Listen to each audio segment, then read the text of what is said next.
watching CBS 2 News in high definition. Art and the Catholic Church share a long history. Many of the great works have a religious theme and were often financed by the Vatican. But one long-lost masterpiece has put a dark cloud over the world of art dealing amid accusations a convent of nuns were cheated out of millions by the very expert they trusted. Were they conned or simply novices in the murky world of high-priced art? CBS 2's Don Daler has this exclusive investigation. 20 years ago, the Convent of Mary, Mother of Our Savior in the Catskill Mountains was given a gift by an anonymous donor, a large painting in rather bad condition. Then, 5 years ago, one of the sisters who knew art recognized it as the work of William Bouguereau, a 19th century French master. This man was a genius. Brian Roden is an expert on Bouguereau. If you look at her spectacular hands, they're sensitive, they're transparent, there's blood in them. It was too good to be true. The nuns asked Albany art appraiser Mark LaSalle to look at the painting.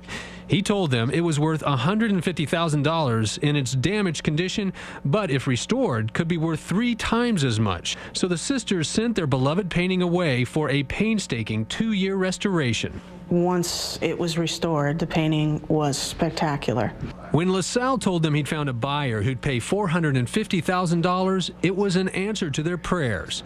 But a year later, the sisters were shocked to get an anonymous email saying the painting had sold again to the Bouguereau expert, Brian Roden, this time for over $2 million. I was very surprised and very disappointed. You can't go much lower to con, quote unquote, a community of sisters. If everybody makes money, it's great, you know. It was this man, Paul Dumont, who put the art appraiser LaSalle together with the buyer, Mark Zaplin, and says he's the one who hatched the plan to pry the painting from the nuns at a low price and sell it for a big profit.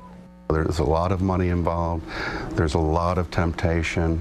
Dumont says after he found the buyer, the appraiser pushed him out of the deal.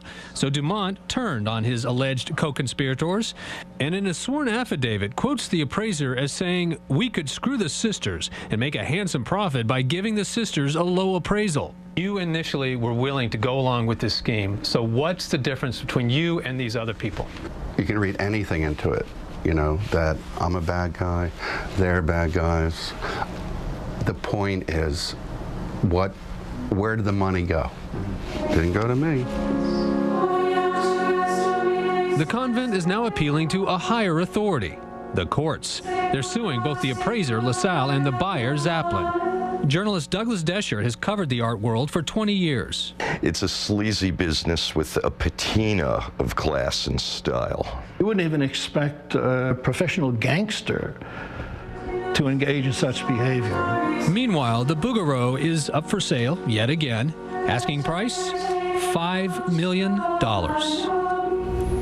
Neither the appraiser LaSalle nor the original buyer Zaplin would talk on camera, but they both deny any collusion and insist at the time of the sale, LaSalle represented Zaplin, not the sisters. Well, Mr. Dumont says as long as everyone's making money, then everything should be A-OK. That's obviously not the case. As we can see, the sisters really got the raw end of the deal here. Who is on their side? Is anyone now defending them? Well, yes, and they are suing, but unfortunately, the devil's a little bit in the details here because in the purchase agreement that they made with LaSalle, it states clearly that after the final sale, that Mr. LaSalle and his client, Zaplin, are free to do anything they want with this painting. Zaplin did admit to me on the phone that he and LaSalle did split the $2 million profit. So, bottom line, get 2 appraisals at least if you're going to sell something of value. Get a second appraisal. Yeah. All right, Don. Thank you. They'll have their day, right, Don? Yeah. Thanks so much.